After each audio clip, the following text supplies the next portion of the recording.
ನಮಸ್ಕಾರ ಸ್ನೇಹಿತರೆ. ಇನ್ನೇನು ಕೆಲವೇ ತಿಂಗಳಲ್ಲಿ ಉತ್ತರ ಪ್ರದೇಶ, ಪಂಜಾಬ್ ರಾಜ್ಯಗಳ ಚುನಾವಣೆ ಎದುರಾಗುತ್ತೆ. BJP ಈಗಾಗಲೇ ಉತ್ತರ ಪ್ರದೇಶವನ್ನು ಗೆಲ್ಲೋದಕ್ಕೆ ಏನೆಲ್ಲ ಮಾಡಬೇಕು, ಯಾವ್ಯಾವೆಲ್ಲ ರಣತಂತ್ರವನ್ನು ರೂಪಿಸಬೇಕು ಈಗಾಗಲೇ ಆರಂಭಿಸಿದ BJP. ಬಿಹಾರ ಮುಖ್ಯಮಂತ್ರಿಯನ್ನು ಬದಲಿಸುವುದರ ಮೂಲಕ ಒಂದು ಸಂದೇಶವನ್ನು ಉತ್ತರ ಪ್ರದೇಶದ ಮತದಾರರಿಗೆ BJP ಕೊಡ್ತು. ಈಗ ನೇರವಾಗಿ ಚುನಾವಣಾ ಪ್ರಕ್ರಿಯೆಗೆ BJP ಎಂಟ್ರಿ ಆದಂತೆ ಕಾಣಿಸ್ತಾ ಇದೆ.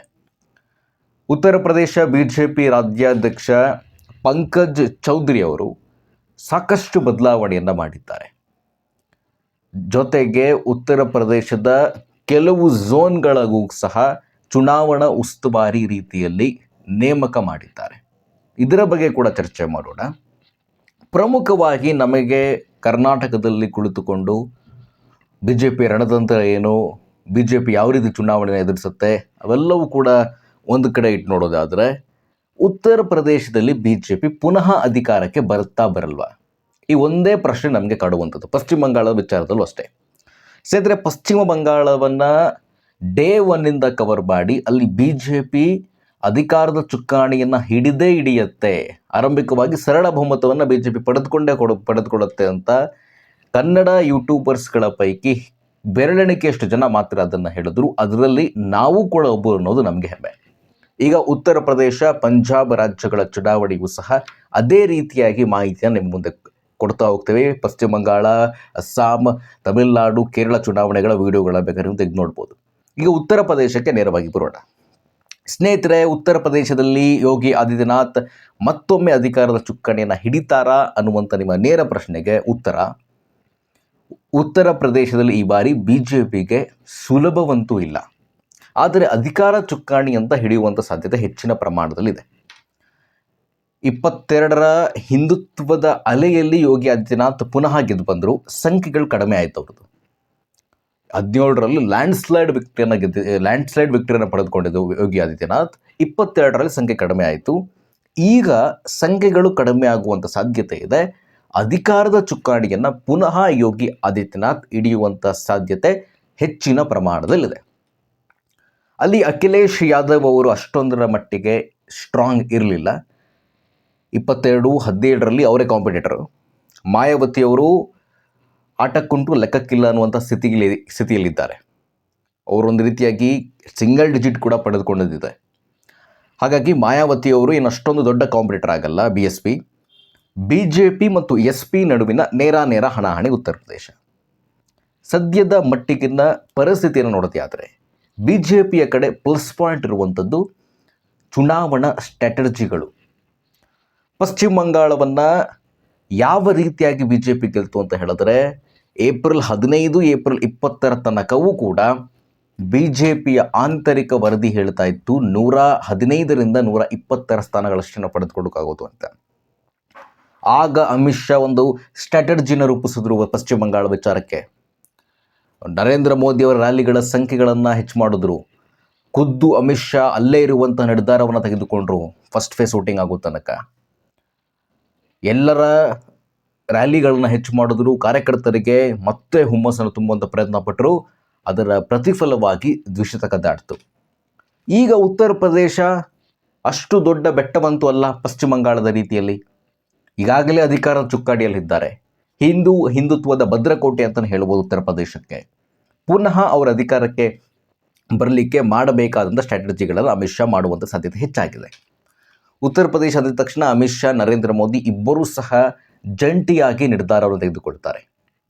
ಈಗ ಒಂದು ಚರ್ಚೆಯನ್ನು ಹುಟ್ಟಾಕಿರುವಂಥ ವಿಷಯ ಏನಂತ ಹೇಳಿದ್ರೆ, ಪ್ರಸ್ತುತವಾಗಿ ಯೋಗಿ ಆದಿತ್ಯನಾಥರನ್ನು ಮುಖ್ಯಮಂತ್ರಿ ಸ್ಥಾನದಿಂದ ಕೈ ಬಿಡೋದಕ್ಕೆ BJP ನಿರ್ಧಾರ ಮಾಡ್ತಾ ಇದೆ, ಚರ್ಚೆ ನಡೀತಾ ಇದೆ ಅಂತ ಅಖಿಲೇಶ್ ಯಾದವ್ ಅವರು ಒಂದು ಮಾತನ್ನು ಆಡಿದ್ದಾರೆ. ಇದು ನಿಜಕ್ಕೂ ಕೂಡ ಸಾಧ್ಯವಾಗುವಂಥದ್ದ? ಯಾಕಂತ ಹೇಳಿದ್ರೆ 24ರ ಲೋಕಸಭಾ ಚುನಾವಣೆಯ ಫಲಿತಾಂಶ ಉತ್ತರ ಪ್ರದೇಶ SP ಪಾಲಾಗಿತ್ತು. ಹೇಳಬೇಕಂತ ಹೇಳಿದ್ರೆ BJP ಅಯೋಧ್ಯೆಯಲ್ಲೇ ಸೋತಿತ್ತು. BJPಯ ಪರ್ಫಾರ್ಮೆನ್ಸ್ 24ರ ಲೋಕಸಭೆಯಲ್ಲಿ ತುಂಬ ಕೆಟ್ಟದಾಗಿತ್ತು ಉತ್ತರ ಪ್ರದೇಶದಲ್ಲಿ. ಆಗಲೇ ನರೇಂದ್ರ ಮೋದಿಯವರು ಯೋಗಿ ಆದಿತ್ಯನಾಥ್ ಅವರ ಮೇಲೆ ಮುನಿಸ್ಕೊಂಡಿದ್ದಾರೆ ಅನ್ನೋದ ಮಾತುಗಳು ಕೇಳಿಬರ್ತಾ ಇತ್ತು. ಅದರ ಮುಂದುವರೆದ ಭಾಗವಾಗಿ ಅಯೋಧ್ಯೆಯ ರಾಮ ಮಂದಿರದಲ್ಲಿ ಈಗ 200 ಕೋಟಿಗೂ ಹೆಚ್ಚು ಹುಂಡಿಯ ಹಣ ಕಳ್ಳತನವಾಗಿದೆ ಅಂತ ಹೇಳಿ ಸುದ್ದಿಗಳು ಬರ್ತಾ ಇದೆ. SIT ಕೂಡ ರಚನೆ ಆಗಿದೆ. ಎರಡನ್ನೂ ಕೂಡ ಕನೆಕ್ಟ್ ಮಾಡೋದಾದರೆ ಯೋಗಿ ಆದಿತ್ಯನಾಥರನ್ನ BJP ಕೈ ಬಿಡುತ್ತಾ? ಸಮಾಜವಾದಿ ಪಾರ್ಟಿಯ ಅಧ್ಯಕ್ಷ ಮಾಜಿ ಮುಖ್ಯಮಂತ್ರಿ ಅಖಿಲೇಶ್ ಯಾದವ್ ಅವರು ಹೇಳಿರುವಂಥ ಮಾತಿದು. ಸ್ನೇಹಿತರೆ, BJP ದಕ್ಷಿಣ ರಾಜ್ಯಗಳ ವಿಚಾರಕ್ಕೆ ಸಂಬಂಧಪಟ್ಟಂತೆ ತೆಗೆದುಕೊಳ್ಳುವ ನಿರ್ಧಾರಗಳಲ್ಲಿ ಎಡವತ್ತೆ. ತಮಿಳುನಾಡು ಆಗಿರ್ಬೋದು, ಈ ಕರ್ನಾಟಕವು ಸೇರಿದಂತೆ ತಮಿಳುನಾಡು, ಕರ್ನಾಟಕ ಎಡವತ್ತೆ. ಆದರೆ ಉತ್ತರ ಮತ್ತು ಈಶಾನ್ಯ ಭಾರತಗಳ ರಾಜ್ಯಗಳಲ್ಲಿ BJPಯ ಸ್ಟ್ರಾಟಜಿಗಳಿದೆಯಲ್ಲ, ಅದನ್ನು ಯಾರಿಂದಲೂ ಸಹ ಅರ್ಥ ಮಾಡ್ಕೊಳ್ಳಿಕ್ಕೆ ಸಾಧ್ಯ ಇಲ್ಲ. ಈ ಸಂದರ್ಭದಲ್ಲಿ ಯೋಗಿ ಆದಿತ್ಯನಾಥ್ರವರನ್ನು ಮುಖ್ಯಮಂತ್ರಿ ಸ್ಥಾನದಿಂದ ಇಳಿಸಿದ್ರೆ ಏನೇನು ಪರಿಣಾಮ ಆಗುತ್ತೆ ಅಂತ ಅಮಿತ್ ಶಾ ಮತ್ತು ನರೇಂದ್ರ ಮೋದಿಗೆ ಅರಿವಿದೆ. ಅವರು ಈ ವಿಚಾರಕ್ಕೆ ಸಂಬಂಧಪಟ್ಟಂತೆ ಚರ್ಚೆಯೂ ಕೂಡ ಮಾಡಲಿಕ್ಕೆ ಸಾಧ್ಯ ಇಲ್ಲ. ನಾವು ಯೋಗಿಯವರನ್ನ ಇಳಿಸ್ಬೇಕಾ ಬೇಡವಾ?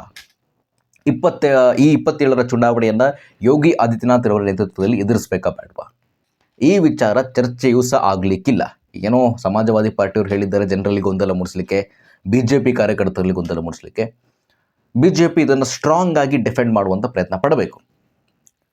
ಯೋಗಿ ಆದಿತ್ಯನಾಥ್ ಉತ್ತರ ಪ್ರದೇಶ ಮಾತ್ರವಲ್ಲ, ಪಶ್ಚಿಮ ಬಂಗಾಳ, ಅಸ್ಸಾಂ, ಈಗ ಕರ್ನಾಟಕದಲ್ಲೂ ಸಹ ಯೋಗಿ ಮಾಡೆಲ್ ಬರಬೇಕು ಅನ್ನುವಂಥ ಚರ್ಚೆ ಆಗ್ತಾ ಇದೆ. ಪಶ್ಚಿಮ ಬಂಗಾಳದಲ್ಲೂ ಸಹ ಯೋಗಿ ಮಾಡೆಲ್ ಬಗ್ಗೆ ಚರ್ಚೆ ಆಗ್ತಾ ಇದೆ.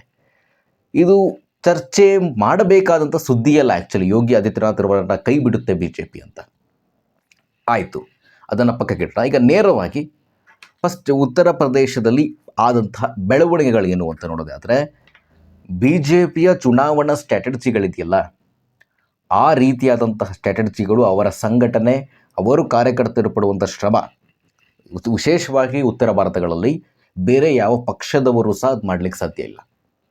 ಬಿಹಾರ ಚುನಾವಣೆಯಲ್ಲಿ ರಾಹುಲ್ ಗಾಂಧಿಯವರು ಒಂದು ಓಟ್ ಚೋರಿ ಅಭಿಯಾನ ಮಾಡ್ತಾರೆ. ಆ ಅಭಿಯಾನದ ಸಮಾವೇಶದ 5 ತಿಂಗಳ ನಂತರ ಅವರು ಹೋಗೋದಿಲ್ಲ. ಚುನಾವಣೆ ಚುನಾವಣೆ ಎದುರಿಸ್ತಾ ಇರುವಂಥ ರಾಜ್ಯ ಒಂದು ಓಟ್ ಚೋರಿ ಸಮಾವೇಶ ಆಗಿ 5 ತಿಂಗಳುಗಳ ಕಾಲ ಅವರು ಆ ರಾಜ್ಯಕ್ಕೆ ಕಾಲಿಡಲ್ಲ, ವಿದೇಶ ಪ್ರವಾಸವನ್ನು ಮಾಡ್ತಾ ಇರ್ತಾರೆ. ಆದರೆ BJP ಹಂಗಲ್ಲ. ಅಮಿತ್ ಶಾ ಮತ್ತು ನರೇಂದ್ರ ಮೋದಿ ಅಲ್ಲಿ ಆ ರಾಜ್ಯಕ್ಕೆ ಹೋಗದೇ ಇದ್ದರೂ ಕೂಡ ಯಾವ ರೀತಿಯಾಗಿ ಅಲ್ಲಿನ ಸ್ಟ್ರಾಟಜಿ ಇರಬೇಕು ಅಂಥೇಳಿ ದೆಹಲಿಯಲ್ಲೇ ಕುಳಿತುಕೊಂಡು ಪ್ಲ್ಯಾನ್ ಕಳಿಸ್ಕೊಡ್ತಾರೆ. ಡಿಸೆಂಬರ್ ಕೊನೆಯ ವಾರ ಮಾತ್ರ ಅಮಿತ್ ಶಾ ಅವರು ಹೋಗಿದ್ದು ಕಳೆದ ವರ್ಷ ಪಶ್ಚಿಮ ಬಂಗಾಳಕ್ಕೆ.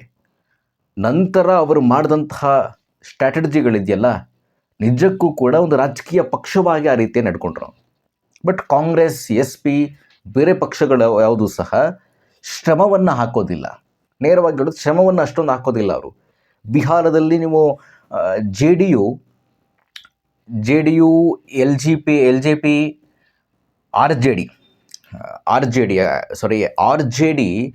RJD ನಾಯಕ ತೇಜಸ್ವಿ ಯಾದವ್ ಅವರೇ ಹೇಳಿದ್ರು BJP ಸಂಘಟನೆ ಹೆಂಗಿದೆ ಅಂತ. ಆ ರೀತಿಯಾದಂಥ ಸ್ಟ್ರಾಟಜಿಯನ್ನು BJP ಮಾಡ್ತಾರೆ.